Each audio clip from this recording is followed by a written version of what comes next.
There are new lies going around about Donald Trump right now. People are saying that Trump's approval rating is going way down, and they're saying that he is losing it and that he's essentially pushing his agenda too hard, that he's gone too far with what he's doing.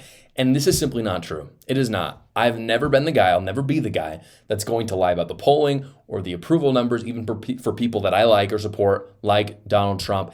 If Trump's favorability was low, I would say it. But it's not, because honestly, guys, and this is the honest truth too about his presidency, his rating will go down throughout his presidency. It happens with all presidents, always, it doesn't matter. But to be clear, it hasn't happened yet. It has not. And I want to show the new wave of polls that came out for Trump because they're very specific on his agenda and what he's doing and how people feel about that. I think it really shows where the heads of the American people are at right now. So without further ado, here's the recent polling that just came out. This is a Harvard-Harris poll, by the way, which tend to be pretty dang left-leaning. So again, I personally like to go to the left-wing polls because then there's just no question of right-wing bias.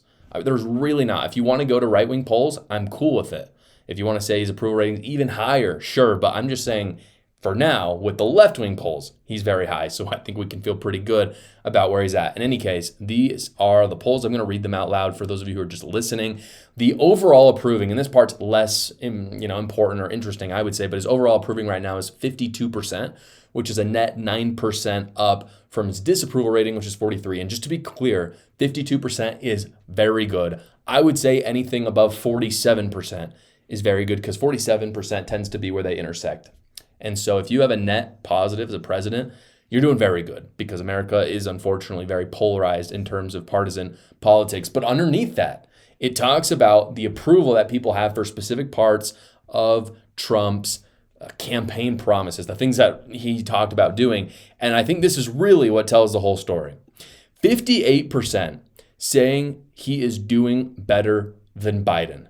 That is really astounding, in my opinion.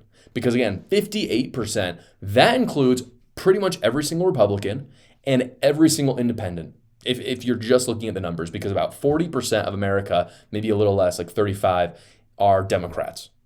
And so if you're at 58%, that means a huge swath of the population is admitting, again, that doesn't necessarily mean they're going to vote Republican, but they're admitting that Trump is better than Biden.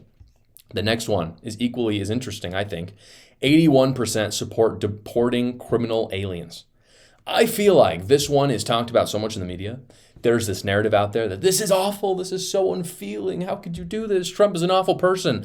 Just to be clear, every time someone on the left goes online or goes on TV and says, you're awful if you want to deport illegal aliens, they're talking about 81% of Americans.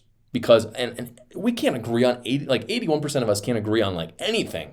And so the fact that much of a majority supports this shows how much it needs to be done. It also shows how out of touch these people are on the left talking about how awful this is, because they don't realize that when they're saying that, they're talking about 81% of the United States.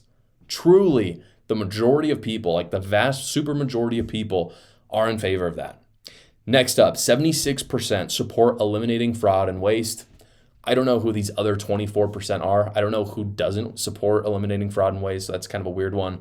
But those are probably the hyper-partisan Democrats. 76% support closing the U.S. border. Again, what are the other 24% doing? I don't know. Those are the hyper-partisans who deep down they do support, eliminating fraud and waste and closing the U.S. border, but they just don't want to say it because they're partisans. 70% support merit-based hiring. That's a very good majority, especially with the disinformation campaign that Democrats have gone on about DEI. The fact that 70% now are saying, no, we're good. We don't want DEI. We want merit-based hiring. I think that's actually really positive for Donald Trump. 61% support reciprocal tariffs. Great. I don't know. Again, I don't know who wouldn't support that. I don't think people really know what tariffs are. And I think for that reason, probably some of them had no opinion, and maybe that's why it's a little bit lower. And then finally, 60% think DOGE is helpful, which they most certainly are. And as a lot of conservatives have talked about, DOGE is not the end-all, be-all. We're going to need a lot more cuts to make a difference. But people see some of the craziness coming out of them, and they're like, yeah, that's a good thing. Is it going to make a massive fiscal difference in our country? I don't know. I hope so, but I doubt it. We're going to have to reform welfare in order to do that. But at the very least, it is a positive, and it's showing a lot of the corruption that was going on in our country. Here's the deal, guys. You look at those questions.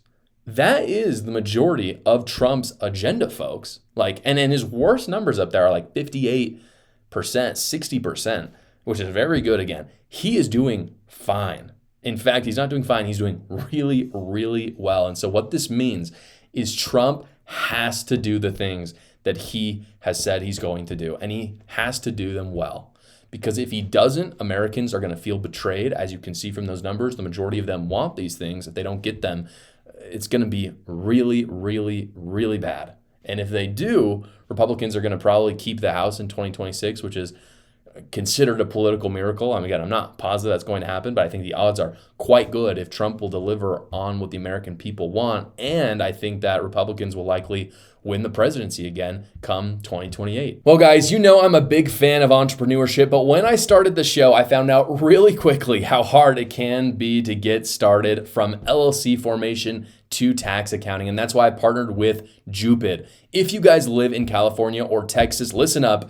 Jupid helps hardworking entrepreneurs like you guys form LLCs and manage your taxes. Right now, for the listeners of this show, they will form your LLC for free. Yes, guys, completely free. All you have to do is pay the state fees, and Jupid will get your business off on the right foot and then keep it organized with their tax accounting powered by AI. Again, if you guys live in Texas or California, take advantage of this awesome opportunity to finally start your own business. And if you're thinking that sounds really awesome, but you don't live in one of those states, don't worry, because they're going to be expanding to other states every single month, and I'll keep you in the loop for all of that. So again, you can go get started today at jupid.tax, or you can simply go to the link in the description below. Thank you so much for watching, guys. If you haven't already, go down below, like the video, subscribe to my channel, and watch another video.